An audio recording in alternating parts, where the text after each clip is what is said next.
Olá pessoal, vamos então para a segunda parte da programação genética, ou melhor, da genérica, né? E a programação específica. Pessoal, eu quero já pedir desculpa antecipado para vocês que esse vídeo ele vai ser curto. Eu não soube então distribuir em duas partes, na verdade. Porque às vezes, né, eu não estou contando os minutos que eu estou fazendo os vídeos, né? A minha tela aqui do computador está em slide por completo. E se eu apertar um botão aqui, já sai do slide, né? Ou vão aí aparecer aí na tela. Então, gente, a próxima vez eu vou distribuir igualmente.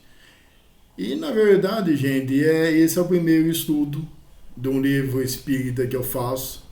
Então eu já peço desculpa por erros. Na verdade, cada vídeo é uma experiência, principalmente nesse vídeo. Mas vamos lá. Programação genérica e programação específica. Então vamos finalizar ele. Ainda que eu demorei, eu ia fazer esse vídeo ontem, só que eu não estava entendendo algumas coisas, né? Esse livro mesmo, ele é muito... Eu mesmo, gente, o meu objetivo é fazer um vídeo por dia. É assim que eu fui orientado. E esse livro, para você, por exemplo, fazer o certo mesmo seria um mês. Seria aí um tempo maior, porque envolve todo um conjunto de teorias e até experiências, né? Mas também, gente, não dá para você entender o Espiritismo através desse livro, que é o livro do Fundamentos da Reforma Íntima. Tá? Aqui está dando uma noção para a gente fazer esse processo maravilhoso, como que eu já venho falando para vocês. Vamos lá, 504. Eu sou Fer Moraes, já estava pulando o meu nome, eu sou professor de História e eu sou meio que recente no Espiritismo, faz uns 8, 9 anos que eu estudo essa doutrina maravilhosa. E vamos lá. 504. Ponto essencial a ser abordado é a interligação entre o livre-arbítrio e a programação. Do mesmo modo que na fase última, que antecede ao reencarne, pode o espírito, utilizando seu livre-arbítrio, participar da eleição das suas programações genéricas e específicas. Quando em estágio na crosta terrestre, ele também poderá, usando sua livre vontade, alterar alguns rumos da sua programação específica. Gente, eu vou ler os três para mim já fazer um comentário que eu já acho melhor assim, eu vou explicar melhor, tá bom? 505. A genérica não é passível de alteração pelo livre-arbítrio do encarnado. Porque realiza-se e concretiza-se no instante do renascimento. E a 506, daí porque torna-se fundamental bem compreender a teoria do risco e seus corolários, assim como o amplo espectro que compõe o livre-arbítrio no contexto das programações que regem a lei da reencarnação. E ainda, gente, que no final, no rodapé desse livro, é indicado para a gente um livro chamado Conversando sobre Mediunidade. Se eu não me engano, também é de Gabriel Schutel. Eu quero ver se pode ser o próximo livro, que eu vou comentar aqui no canal. Eu sinceramente não dei a menor noção qual que será o próximo livro que eu posso comentar, não é verdade?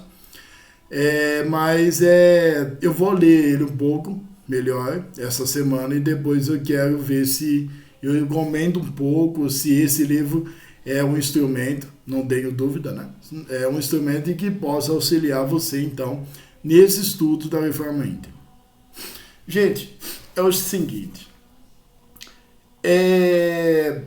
Esse 504, ele está falando que a pessoa, ela vai fazer a sua programação antes do reencarne. Então, a pessoa desencarna, tá? Não sei quanto tempo, é cada um, né? Cada caso é um caso, não sei quanto tempo ela pode ficar no plano espiritual preparando essa reencarnação, mas se ela for uma pessoa evoluída, ela pode aí ajudar os mentores, ela pode decidir alguns pontos dessa programação. Tá bom? Aqui está falando que então não, desculpa, é no 505, né? Então, tipo, você vai se juntar com um mentor espiritual, com entidades, né? Com líderes, com pessoas mais evoluídas que você no plano espiritual, obviamente, e vai programar para você, então, evoluir espiritualmente, se você obedecer essa programação. 505, é isso que eu ia falar, né? A genérica, ainda que ontem, a parte de 1, eu confundi com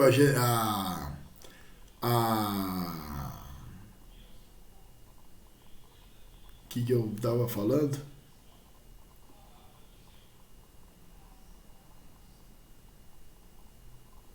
Eu confundi com generalização.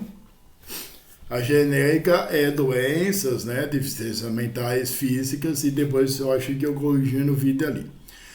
A programação genérica, por exemplo, se você matou pessoa, ou o seu suicídio, se você cometeu suicídio, ou você afetou outras pessoas, se você foi uma pessoa que em um duelo feriu o braço, sei lá, por deficiências e problemas mentais ou qualquer problema do seu corpo, não é alterado pelo livre-arbítrio do encarnado. Tá bom? Aí que surge 2 termos, para mim, muito novos no Espiritismo, e obviamente que eu não vou falar com perfeição porque é algo complexo, né? Eu acabei de ler hoje mesmo sobre a teoria de risco e o determinismo. O que acontece? O que é o determinismo? O determinismo, gente, é a força de vontade. Eu não estou aqui falando, mas eu vou falar do determinismo, então envolve, né, a teoria de risco. O determinismo é a vontade de Deus. Então, por exemplo, a pessoa que decide que vai reencarnar, ter alguma deficiência mental, deficiência física, ou alguma alteração na sua voz, ou no seu ouvido, ou no seu estômago, quem vai determinar isso então, os mentores espirituais. E, se eu não me engano, é o determinismo também. Como funciona esse determinismo? Essa vontade de Deus, né?